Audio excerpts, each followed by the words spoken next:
Hi, everyone. Thanks for joining us today. We're just going to give everyone a minute or so to come on in the webinar.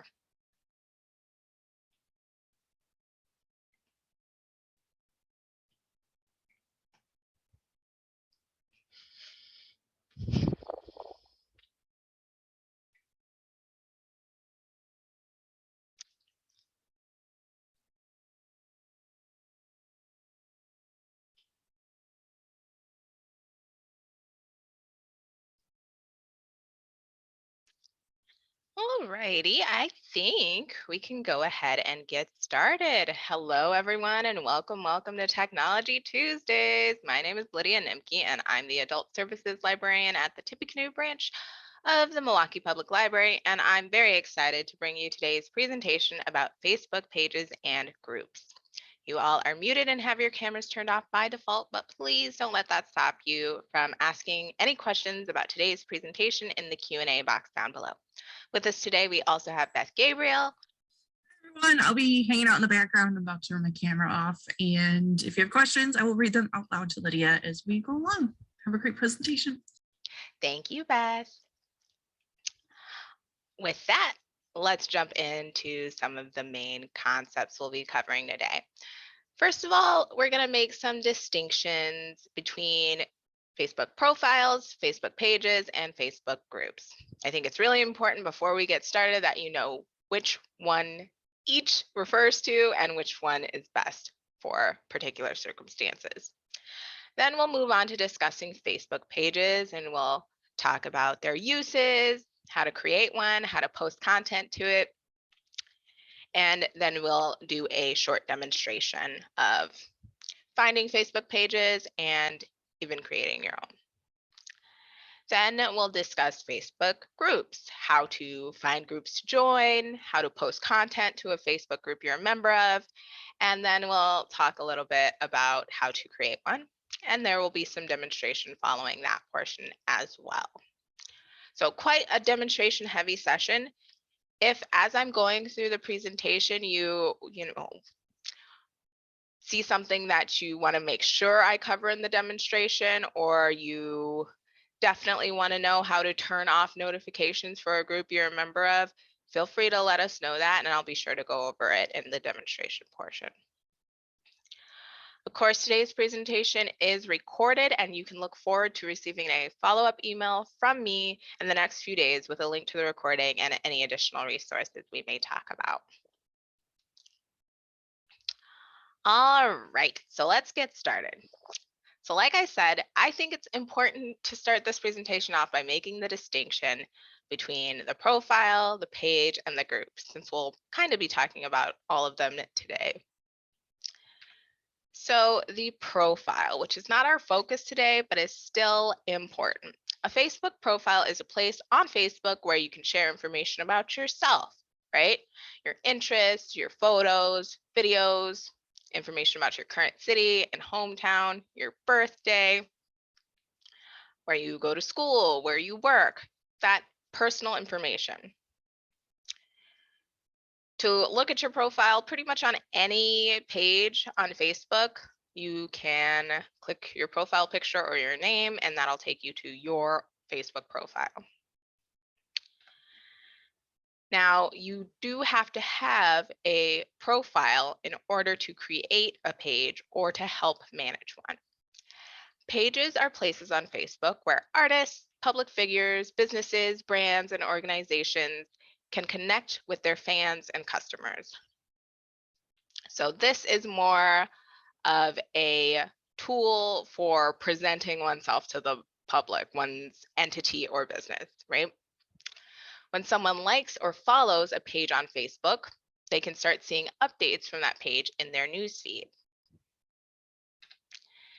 And then finally, groups. You also have to have a profile to create a group or help manage a group, or to be a member of a group. Groups are places to communicate about shared interests with certain people. You can create a group for anything, your family reunion, your after work sports team, your book club, and you can customize the group's privacy settings depending on who you want to be able to join and see the group. When you join a group on Facebook, you'll start seeing content from that group in your newsfeed on your homepage. So the main distinction I'll say between Facebook pages and groups is that on pages, only the owner of the page or the few people designated by them can post to that page.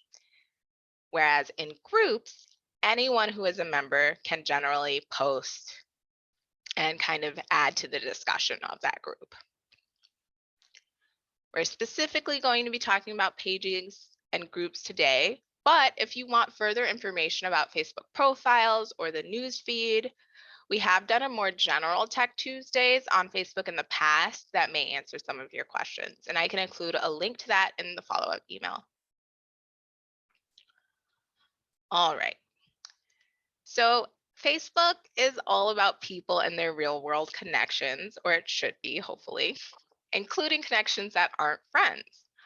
On Facebook, these non-friend entities are represented as pages. So Facebook pages are for businesses and brands that exist on and off Facebook. And pages come with a suite of free business tools that may help new or growing businesses achieve their goals. Let's talk about the anatomy of a Facebook page. Here you see the Facebook page for the Milwaukee Public Library. So just like you and your friends, pages use one photo to represent themselves across the site. So like a profile photo. It's usually a logo or an official press photo. And then they have a cover photo up here. And that might even be best featured in the cover photo of the Milwaukee Public Library's business page here. Ah. Right there. Awesome.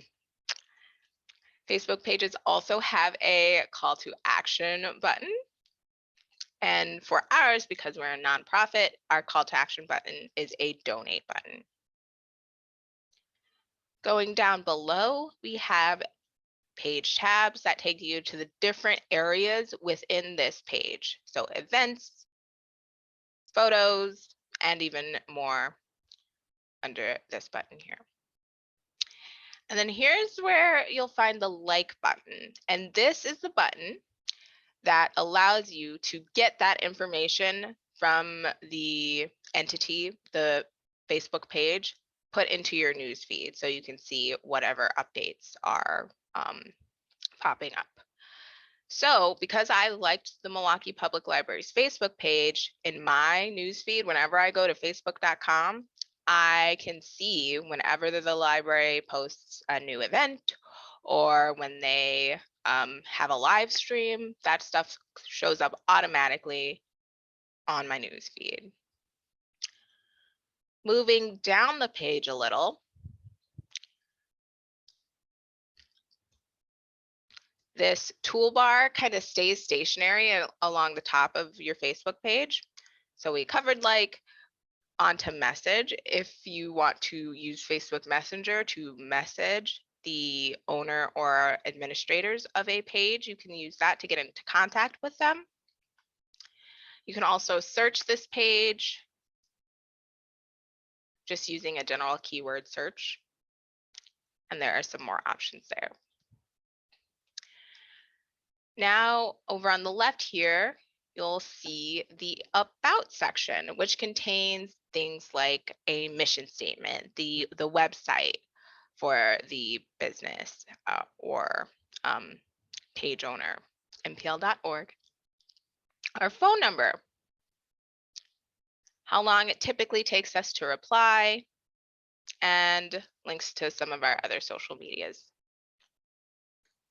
And over on the right here, we have our timeline, and this will feel really similar to your profile page's timeline because it's just a listing of all the posts we have created, usually in chronological order, just going back to, when we started our Facebook page, if you scroll down far enough. And then there are some photos we have posted as well. So that's the general anatomy of a page. Now, before we move on to talking about creating pages, I realize that creating a page might not be entirely relevant to everyone here unless you're trying to build your brand or you want to market your business. But you may want to stay aware of what your favorite local businesses are doing and be notified when they have sales or specials. And by liking that page, you can have notifications show up in your newsfeed for whenever a new post or a new event is added to your the pages you're interested in. So it is worth doing that. And if you decide you don't like the business anymore, you don't like the comedian or the artist, whoever, you can always unlike. It's as simple as clicking that liked button one more time. But if you're someone who does want a page or think you do, you might ask yourself, do I need a page? And to answer that question, you kind of have to consider two things. Are you an entity that is not an individual, or are you responsible for an entity that is not a solitary person? If you own a coffee shop or a boutique or a repair business on the side, those are all circumstances in which you may very well want to create a Facebook page.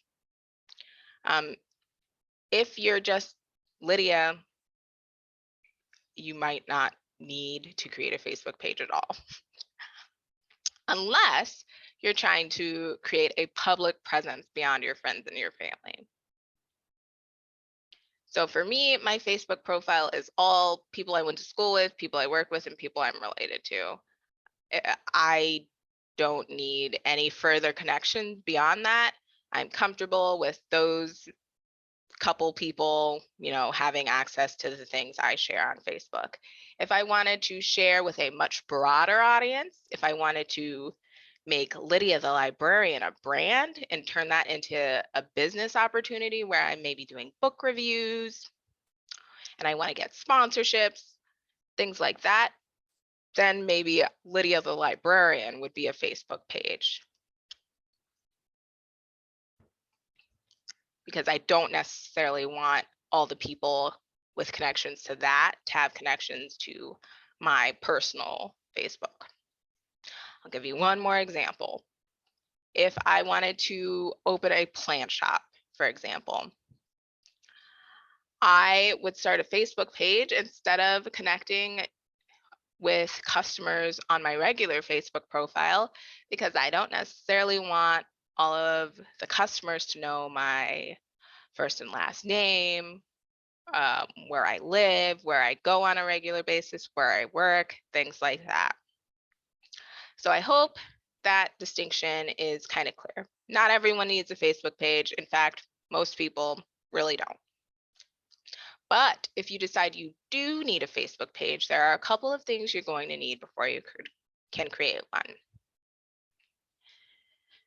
Now, as I mentioned, you do need to have a Facebook profile in order to create a Facebook page. Information from your personal Facebook profile doesn't appear on your Facebook page unless you decide to share it there. They're really considered entirely separate, but you do need the profile in order to get the page. You'll want to have some categories selected for your page. This will provide unique features for your business. So when we were looking at the Milwaukee Public Libraries page, it said library and nonprofit, I believe. So that will give us a certain, set of functions like the donate button that might not be there if we were a for-profit business. Then you'll want some information about your business. So you'll be able to add in details about your company to that about section. Things like address, areas serviced, email, phone number, different images of the things you're selling or the things you're promoting. It's really nice if you have this information easily accessible when you're going to create your page. And then just as a suggestion, think about the goals you'd like to achieve. When you create a page, having a clear set of goals for what you want to achieve, make sure you're taking advantage of your page's unique features. If your goal is to promote yourself or a product, that is kind of one set of goals. If your goal is to sell food out of your new restaurant, you need to get people to come into the restaurant. So that's kind of a different set of goals that would cause you to structure some of your content a little differently. And then you definitely want to stay active. Facebook pages typically perform the best when you interact with your page's fans, like liking their comments, and they perform the best when you post often.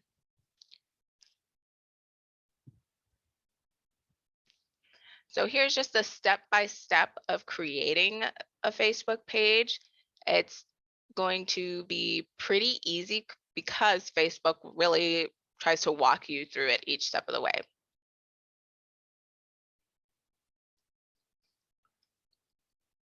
So all you're going to do is log into Facebook as you normally would. And these instructions are for the desktop. I should add that in. Log into Facebook as you normally would, and then on the left side of your screen, you'll find pages in that sidebar. Click on that, and then you'll click Create New Page and enter the name of your page. Choose category, add a description, and then click Create Page. That's really all you have to do, bare bones. But I wouldn't suggest you do just that. I would definitely encourage you to customize your Facebook page by adding a profile photo or a cover photo and creating a unique address. Of course, you want to like your page from your own profile so you can kind of see what people who have liked your page are seeing in their newsfeed. And you can invite your friends to like your page. I know if I started any sort of business or started working on something that required me to get a Facebook page, most of the people I know want to support me and want to see what I'm up to. You can add a call to action button, and it's really important when, and not just for Facebook pages, but for a lot of things, but specifically for this, to view your page as a visitor would. Things look really different when you're viewing something as the administrator or the owner of a Facebook page versus when you're viewing something as a visitor would. So make sure you check out what your page looks like from both sides so that you can see things as a visitor, as someone who is coming to your page to buy gifts from you. So you can see it how they would see it. Sharing to your page is what you'll be doing pretty frequently after you have created your page. And this is kind of that part of that staying active, right? You can share posts of pictures, videos, polls, milestones, and just to engage with your customers. You can also share stories, which are just short snippets of videos and pictures to kind of bring your audience behind the scenes. You can do live posts, which I would recommend the first time you do that, you just give yourself a couple extra minutes for setup. Again, Facebook does a really good job of walking you through all the steps that you need to do. And then once you go live, that live video will show up in folks' news feeds and it'll show up on your timeline of your page. You can add events, and events can really help you get promotion for things like sales or new product releases.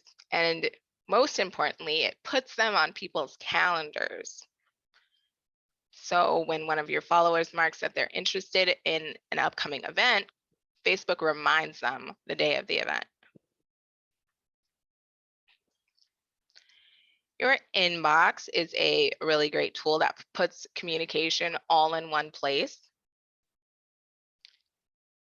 And of course, Messenger is Facebook's messaging app, and you can message from your page as, you know, the business or the entity. You don't have to use your own name.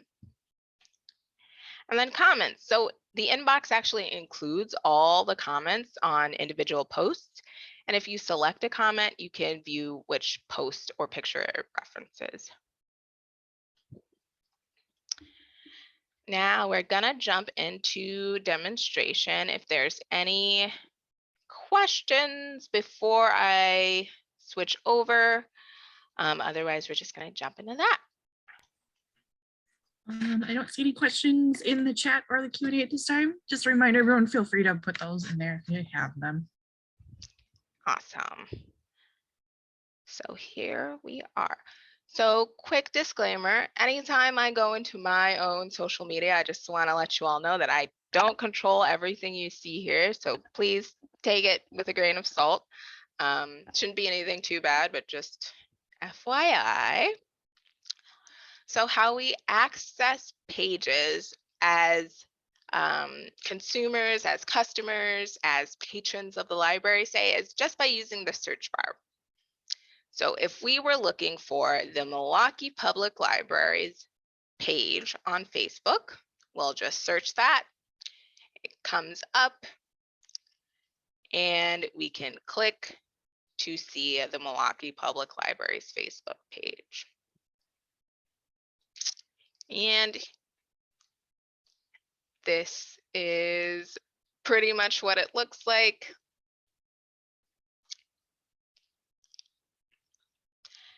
And like I mentioned, we have our cover photo and profile photo, action items, action button, our different tabs, so we can see all the events we have posted.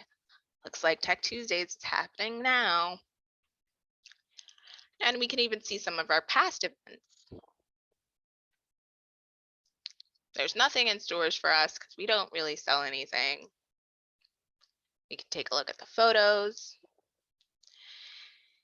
And we'll go back to home and scroll down a bit.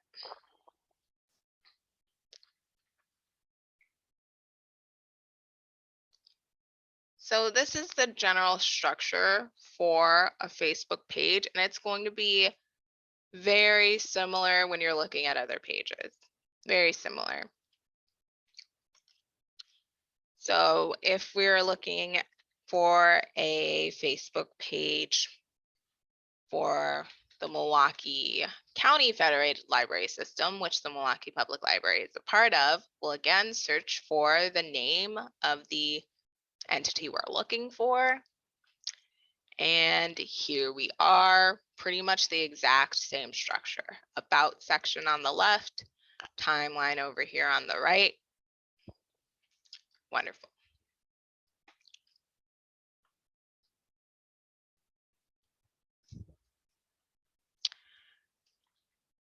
Now, I do want to show you all kind of how the search feature works, because a lot of times when you're searching through pages, especially if the page is very active, you might lose something you just casually saw on your timeline and you want to go back and read it.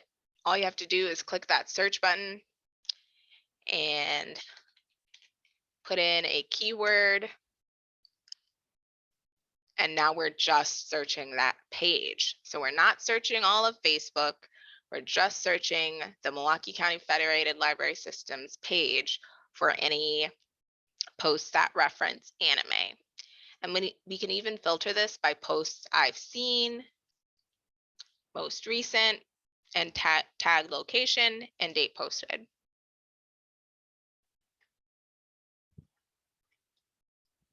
Awesome. So now let's talk about creating a Facebook page. And I'm just going to do this super briefly, but are there any questions about, being a customer on Facebook pages?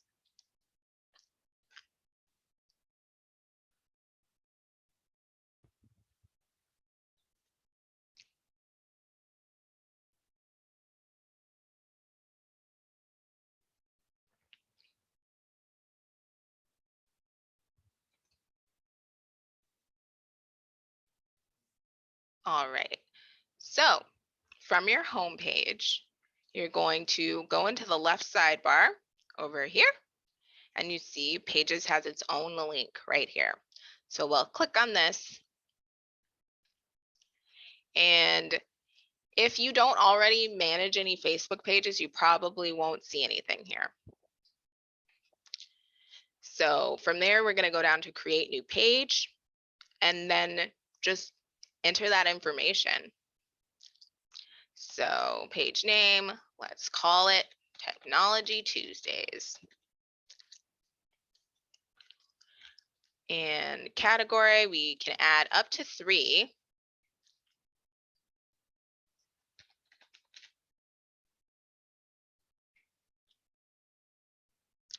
And it's okay if they don't quite fit exactly what you're going for. As long as it's close enough, it's gonna,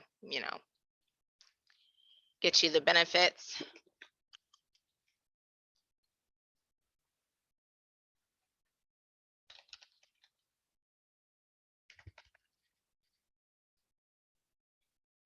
That's good enough.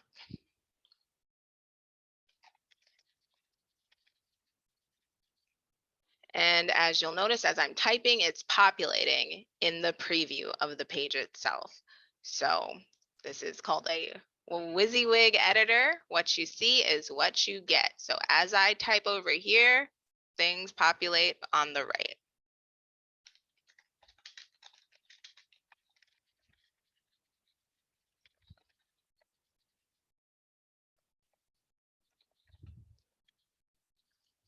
And then we can click Create Page.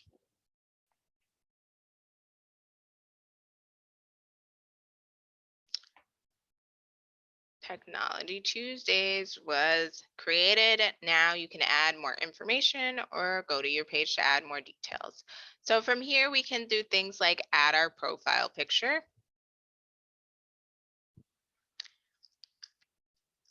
Oops. And I can go in and add a profile picture there. That's just a random picture of me and click Save.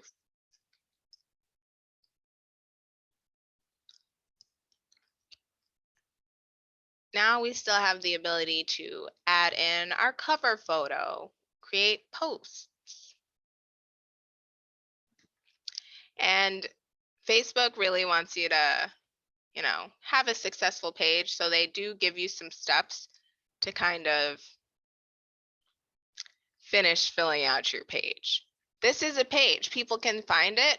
They can, like it and things like that, but they're not going to get a whole lot of value from it as it stands. So if you follow along with these set your page up for success tips, your page will be mostly full. And then from there, all you have to do is create posts every now and then, respond to your messages, like comments people leave on your photos and your content. And that's all there is to it. And keep your hours up to date. That's a big one. So that's Facebook pages in a nutshell. I really don't go over the business suite or anything like that at all. If that's something you all are interested in, let me know and I'm happy to at a later date. So let's jump back into our presentation. If there are any more questions, I'm happy to answer them.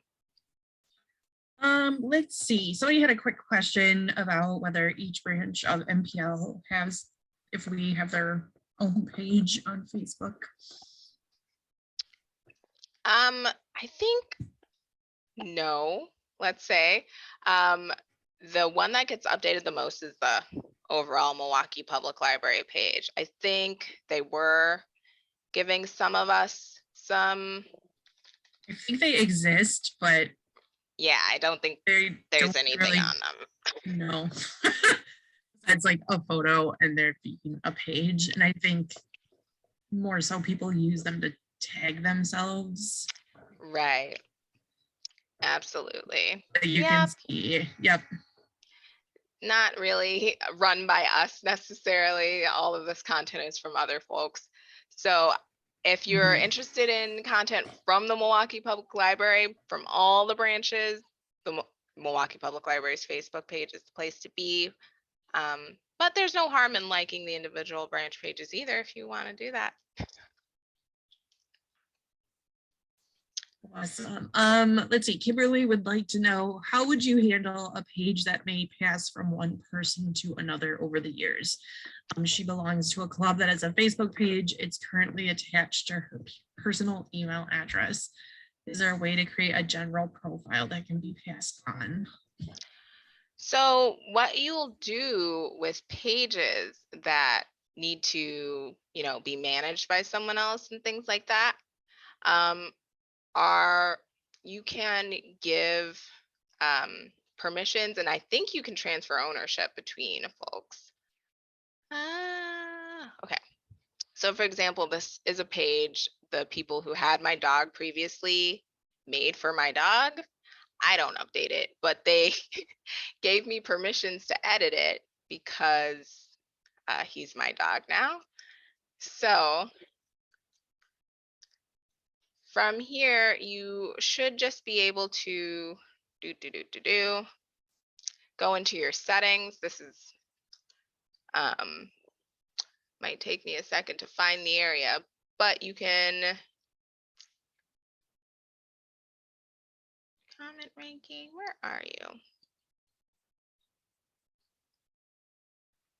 Essentially, you can add other people's profiles into the page to make them administrators and owners. Here we go. Page roles. So I am the administrator of this page.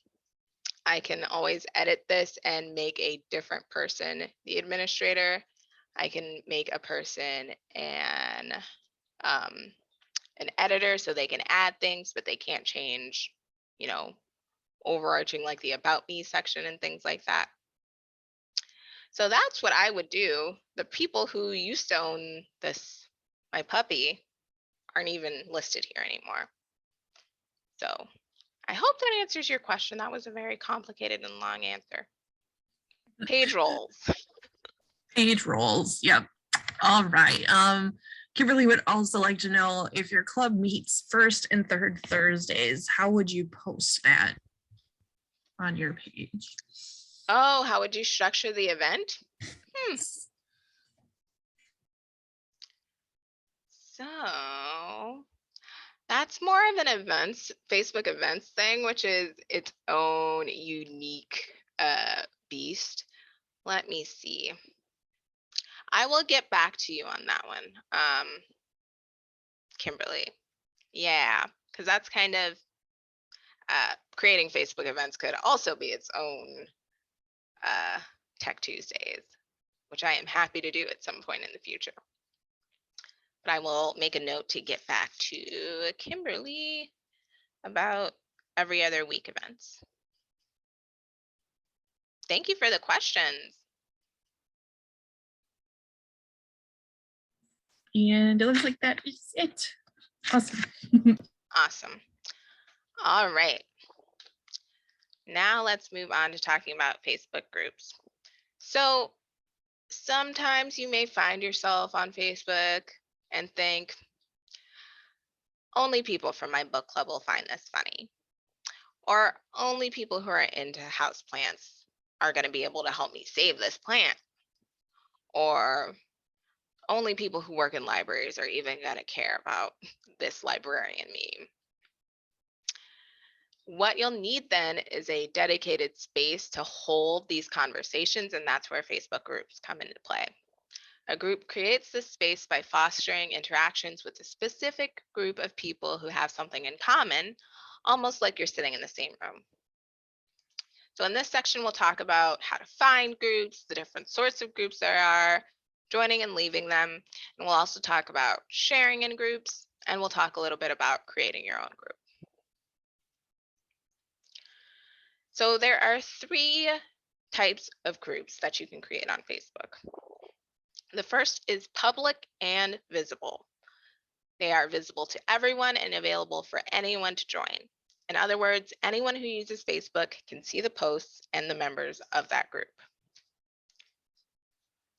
Private and visible can be found by anyone on Facebook if they search for it, but only members can post in the group and see other members.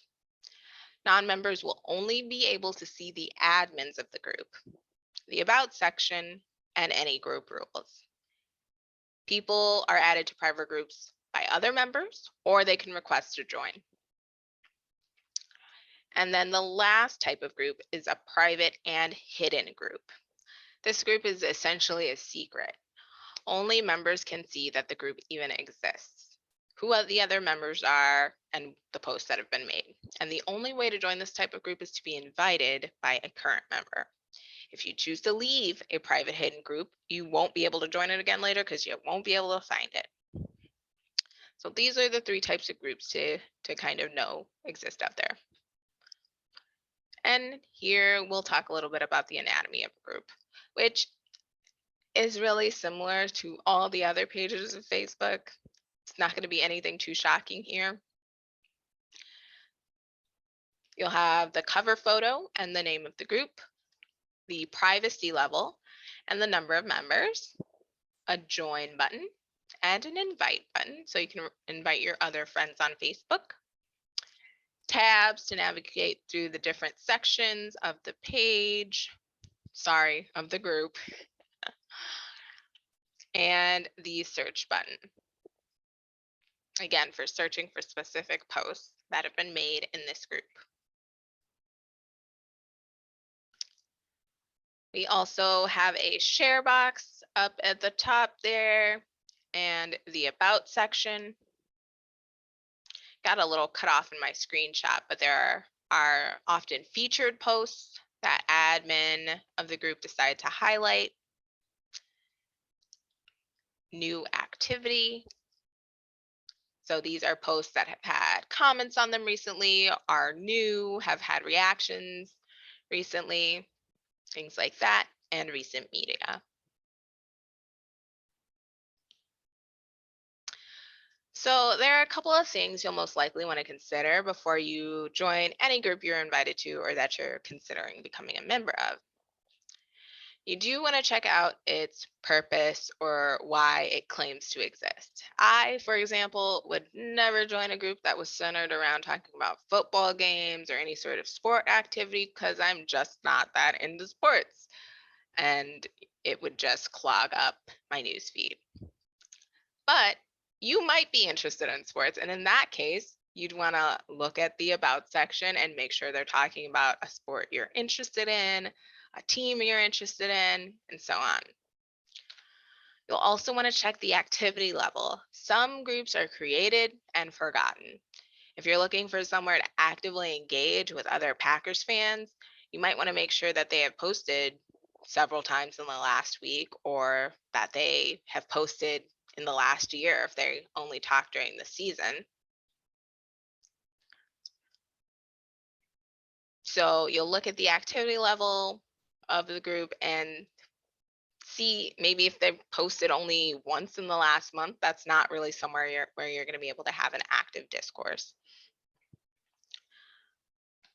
You'll also want to take a look at the rules for members because each group has usually at least one rule. And they're usually pretty simple and easy to adhere to, but they are expected to be followed by all members of that group. So if there's a rule listed there that you know you can't adhere to, then maybe this group isn't for you. If you're joining a group specifically to promote your business to the group members because, interests align, but the group has a rule specifically against self-promotion, then that group is not for you and you can move on to something that doesn't explicitly prohibit promotion. You can also take a look at the top posts and the recent posts in the group. So of course, the top posts are the posts that got the most likes and comments, and engagement, shares, and things like that. And recent posts are posts that have happened most recently, as well as that featured post section. Here you can see if there's a lot of the sort of discussion that you're looking for, or if the posts are relevant to the group. You can take a look at these posts to kind of get an idea of what being a member of that group is like. I, for example, recently joined a group that I thought would be of benefit to me, but I didn't actually look through the posts, and it has nothing to do with what the name of the group is. So I will show you how to leave a group when I leave that one today. And then finally, it might be worth pondering the group size. Facebook groups might be enormous or very tiny. You might be interacting with a handful of people you know or thousands of people you never have and never will meet. Facebook has slightly different features for big and small groups, whether it's tools for managing, hundreds of thousands of people, or things like the fact that in smaller groups, you can see how many people have seen a particular post. So make sure you're comfortable sharing with the number of people in that group that you want to join. For almost any topic, there's going to be a variety of sizes. So if one has too many or too few for you, take a look at the next one on the list, and chances are that one will hopefully be a better fit. So there are a lot of ways to share with the groups that you do decide to join. You can write a post. You can post pretty much the same way you post to your timeline by using that share box. What are you thinking? It'll say something along those lines. But keep in mind, you're only sharing to the group. You're not sharing it with your friends. So that requires a certain level of comfort with the people in the group, and it requires just so you might not trust all the people in the group. So just to be aware of that. When you copy and paste a link with your thoughts, the shared content is actually going to be displayed in a really nice way, so that long string in the URL won't be displayed. So you can copy and paste a link into a post, share it, and everyone can see the awesome article or video you're trying to share with them. You can also create a poll, and this is really handy for groups because it allows group members to gather information in a more efficient way than just posting a question and sorting through the comments themselves. This is especially nice if you're trying to find a good time for people to do things in person. I, for example, am a member of a Women Hiking Wisconsin group, and occasionally they'll post polls to try and figure out when we're going to meet up to do a hike together, when people are available. They'll be like, what day in August works for everyone to go out to Lapham Peak or whatever.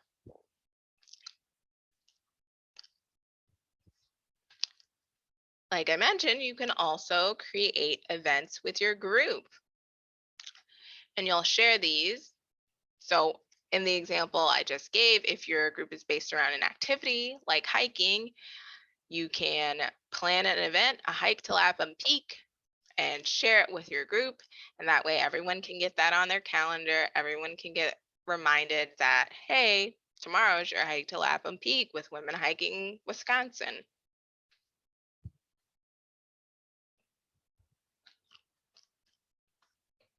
And then probably the most simple and easiest way to share with your group is to read posts and comment on other group members' posts. Just like in other parts of Facebook, you can comment and like posts and react to them as well.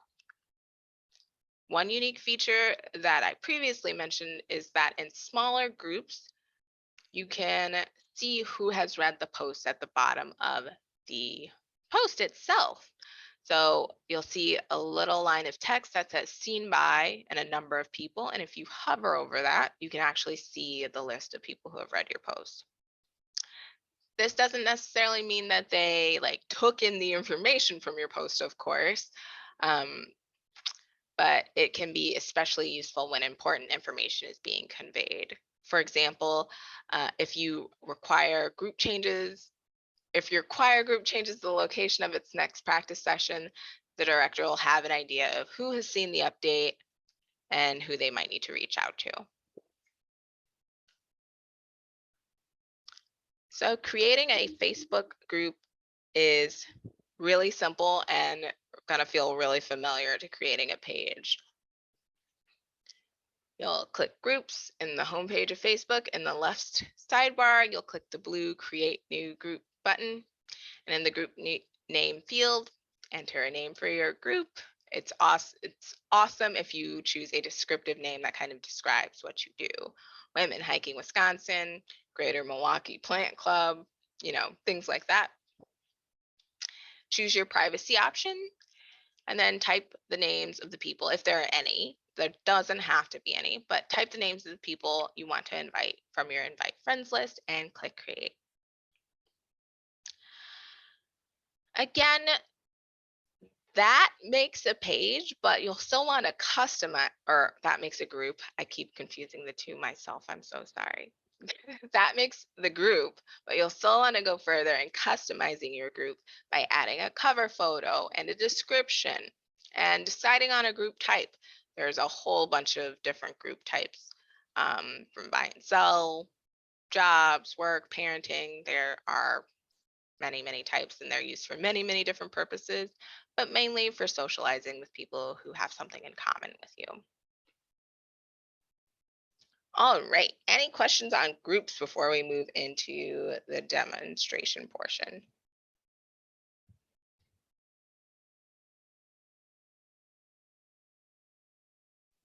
Let's see. I think you answered the question about if you can create polls on a Facebook page. So unless you wanted to go over that again, I think we're probably good. Otherwise, I don't see any other questions.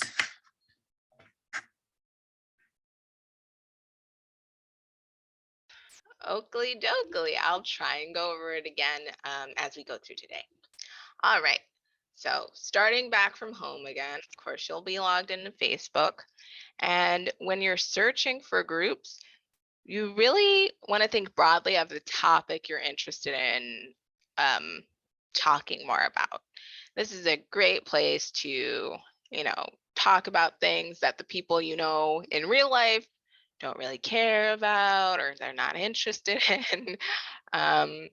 So, not to say the people I know in real life don't care about or aren't interested in books, but if I wanted to talk about book reviews and read other people's book reviews in a Facebook group coming through on my news feed, I can search for book reviews and then search specifically for groups. And that gives me a whole list of different groups that feature book reviews. And let's click on one. You see there's a big difference between this book hangout spot that has 523,000 members and this one that has 35,000 members. And then there's this one down here that's a private group. So I'm not going to click on that one in interest in keeping their privacy. That only has 2.4 thousand members. So there can be a lot of variety in how many people are in a group. So let's click on the first one, book reviews here. As you'll see, really similar layout, just doesn't have a profile picture. And we can see the about section. If we scroll to the bottom of this about section, we'll see the group rules from the administrators. And you'll want to make sure you can adhere to those. In the about section, they'll outline what the purpose of this group is. Under discussion, you'll see those featured posts and posts that have new activity.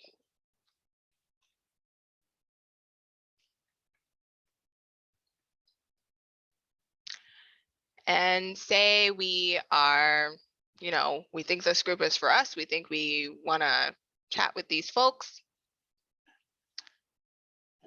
We can go ahead and join this group. So I'm going to join this group as myself. And this is a participation request. Lots of groups have this. They just want to know that you're pretty much going to adhere to the group rules. So you're literally agreeing to, that's why it's important to review them before you agree, but they also come up in this request. You can say, you'll answer and you'll say you agree to the group rules and then click submit. And they'll, in my experience, people usually approve you pretty quickly, but it may take some time if it's for a smaller group, right? And then from there, you can, participate in the group. Pretty simple. Now, if we go back to home, and then over on the left here, click on the groups link in the sidebar, we can see the groups that we're a part of, and we can see recent activity from just our groups. It's a lot of plant stuff. I'm so sorry. And I wonder which one is.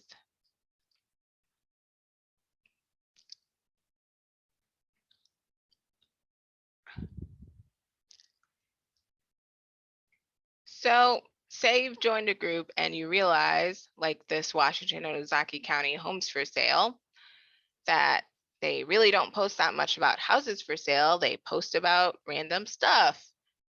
All you have to do when you decide you no longer want to be a part or a member of a group is click that join button and then leave the group.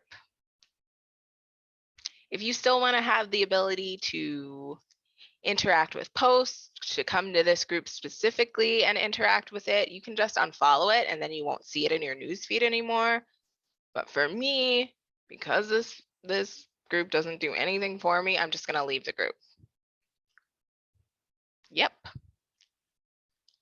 And now it looks like I'm not a part of this group anymore, which is what we want.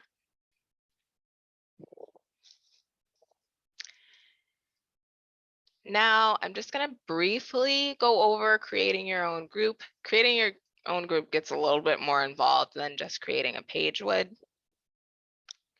So you click on groups in the left sidebar of your homepage on the desktop, and you'll click create new group. Feels really similar to creating a page.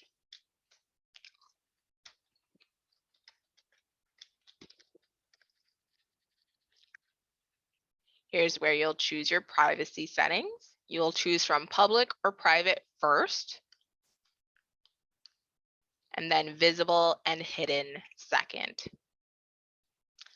So, because if you choose a public privacy settings, it doesn't matter if it's not visible or hidden. But if you choose private, then you have to choose whether or not to hide that group. And then from there, you can invite your friends to join your group as well. And then you just click create. And here's your group. You can leave it with the stock imagery if you want to, but I would recommend you put something more relevant to your group. So for the book reviews group, it was a picture of an open book. If I needed a Tech Tuesdays group for some reason, it would probably be a picture of something like a computer or a laptop or something, or like the first slide in my PowerPoint that I share with you all.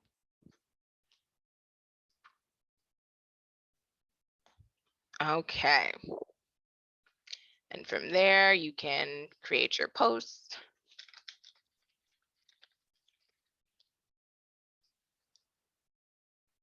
And that'll show up in the timeline. And again, Facebook wants you to be successful, so they want you to finish up the steps to customize your group so you can attract new members. But no one else can see this one because it's private and hidden, so I would have to invite people to this group, either with a link via email or invite people who are already my friends on Facebook. Again, we're not going to get into too much depth in the admin tools. Save that for another day. Are there any questions on Facebook groups? Let's see, I'm not seeing any other questions in the chat or the Q&A. One, sometimes people are typing. Diane would ask, how would you terminate a group? Terminate a group you've created or that you're just a member of? Good follow up. It's not specified that she created. Awesome, because I have to do this for this group I just created. So I will show you. So I think it's down here at the bottom. We'll just search it. Here we go. This is the group we've created. Your member request, I think it's going to be on the left-hand side over here. Under group settings, let's go. I bet it's over here. And scroll down to the bottom normally. And I guess I told a lie.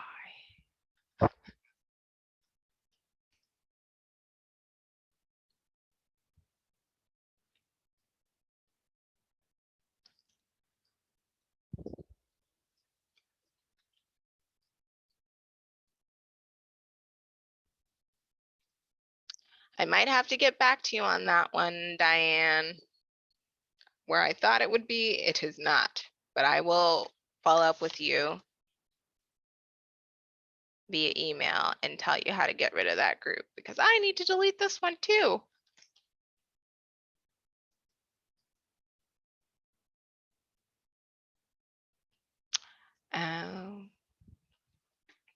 But thank you for the question. I will be sure to follow up. All right. And That looks to be about it. Yeah, no other questions.